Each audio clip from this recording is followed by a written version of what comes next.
ದೇಶದಲ್ಲಿ ನಡೆಯುತ್ತಿರುವ ಎಸ್ಐಆರ್ ಬಗ್ಗೆ ಕಾಂಗ್ರೆಸ್ನವರು ಏಕೆ ಕಳವಳ ವ್ಯಕ್ತಪಡಿಸುತ್ತಿದ್ದಾರೆ ಎಂದು ಪ್ರಶ್ನಿಸಿದ ಮಾಜಿ ಉಪಮುಖ್ಯಮಂತ್ರಿ ಕೆಎಸ್ ಈಶ್ವರಪ್ಪ. ಪಶ್ಚಿಮ ಬಂಗಾಳದಲ್ಲಿ 90 ಲಕ್ಷ ಬಾಂಗ್ಲಾದೇಶಿಗಳಿದ್ದರೂ ಅವರನ್ನು ಹೊರಹಾಕಿದ್ದನ್ನು ಇಡೀ ದೇಶವೇ ಒಪ್ಪಿದೆ. ಪಾಕಿಸ್ತಾನದವರು ಭಯೋತ್ಪಾದಕರು ನಕಲಿ ದಾಖಲೆ ಸೃಷ್ಟಿಸಿ ವೋಟರ್ ಲಿಸ್ಟ್ನಲ್ಲಿ ಸೇರಿಕೊಳ್ಳುತ್ತಿದ್ದರು. ನೈಜ ಮತದಾರರ ಪಟ್ಟಿ ತುಂಬ ಪ್ರಾಮಾಣಿಕವಾಗಿ ನಡೆಯುತ್ತಿದೆ. ಮತದಾರರ ಪಟ್ಟಿಗೆ ಬಳಸುತ್ತಿರುವ ಸಿಬ್ಬಂದಿಗಳು ಕೂಡ ರಾಜ್ಯ ಸರ್ಕಾರದವರೇ. ಮುಖ್ಯಮಂತ್ರಿಯಾಗಿ ಅನುಭವವಿರುವ ಸಿದ್ದರಾಮಯ್ಯನವರೇ ಪ್ರಜಾಪ್ರಭುತ್ವದ ಮಾರಣಹೋಮ ಎಂಬ ಪದ ಬಳಕೆ ಮಾಡಿರುವುದು ಸರಿಯಲ್ಲ ಎಂದು ತಿಳಿಸಿದರು. 1951ರಿಂದ 2002ವರೆಗೆ 9 ಬಾರಿ SIR ನಡೆದಿದೆ. ಆಗ ಕಾಂಗ್ರೆಸ್ ಸರ್ಕಾರಗಳೇ ಇತ್ತು. ಇದೆಲ್ಲ ಇದ್ದರೂ ಕೂಡ ಯಾಕೆ ಈ ರೀತಿ ಹೇಳಿಕೆಗಳು ಕೊಡ್ತಾ ಇದ್ದಾರೆ? ಬಾಂಗ್ಲಾದೇಶದವ್ರನ್ನ ಈ ದೇಶದಲ್ಲಿ ಇರೋದಕ್ಕೆ ಅವಕಾಶ ಕೊಡಲಿಕ್ಕಿಲ್ಲ. ಪಾಕಿಸ್ತಾನದ ಭಯೋತ್ಪಾದಕರು ಈ ದೇಶದಲ್ಲಿ ಇರೋಕ್ಕೆ ಅವಕಾಶ ಇಲ್ಲ. 3 ಬಾರಿ ನಕಲಿ ಮತದಾನ ಮಾಡೋಕ್ಕೆ ಅವಕಾಶ ಕೊಡಲ್ಲ. ಅಸಲಿ ಮತದಾರರಿಗೆ ಬೆಂಬಲ ತಟ್ಟದೆ ಈ ಒಂದು SIRನ ಉದ್ದೇಶ.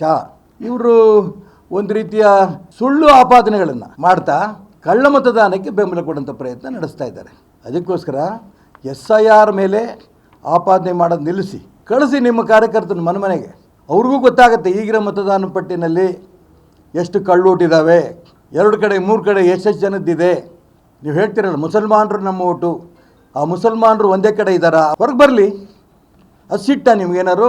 ಯಾವುದೇ ಕಾರಣಕ್ಕೂ ಕೂಡ ಪ್ರಜಾಪ್ರಭುತ್ವವನ್ನು ಉಳಿಸೋದಕ್ಕೆ ನಡೀತಾರಂಥ ಮತದಾನದ ಹಕ್ಕು ಪ್ರತಿಯೊಬ್ಬರಿಗೂ ಸಿಗಬೇಕು ಅನ್ನೋಂಥ ಉದ್ದೇಶದಿಂದ ಈ ಒಂದು SIR ನಡೀತಾ ಇದೆ.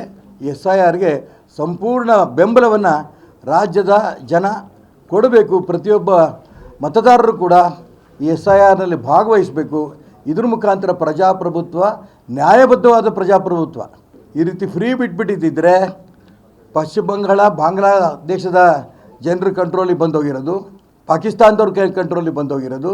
ಹಾಗಾಗಿ ವಿದೇಶಿ ವ್ಯಕ್ತಿಗಳ, ದೇಶದ್ರೋಹಿಗಳ ಮತದಾನ ಆಗದೇ ಇರೋ ರೀತಿ ನೋಡ್ಕೊಳ್ಳೋದಕ್ಕೋಸ್ಕರ ಈ SIR ಒಂದು ವ್ಯವಸ್ಥೆ ನಡೀತಾ ಇದೆ.